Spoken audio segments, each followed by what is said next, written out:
apabila kita ingin dipermudahkan rezeki kita, yang pertama, bacalah, perbanyakkanlah salawat. Yang kedua, perbanyakkanlah iaitu sedekah.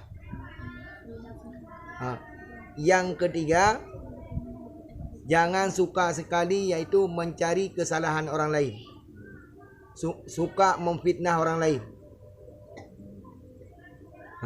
Apabila kita sudah mau mengamalkan hal yang demikian, senantiasa Allah akan mencurahkan rezeki kepada kita.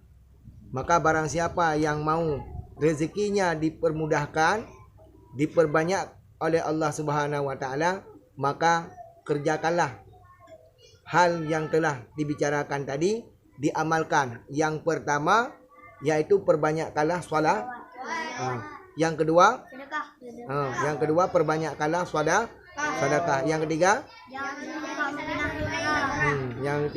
jangan suka memfitnah orang, mencari kesalahan orang lain. Mudah-mudahan Allah senantiasa yaitu selalu dalam ridanya.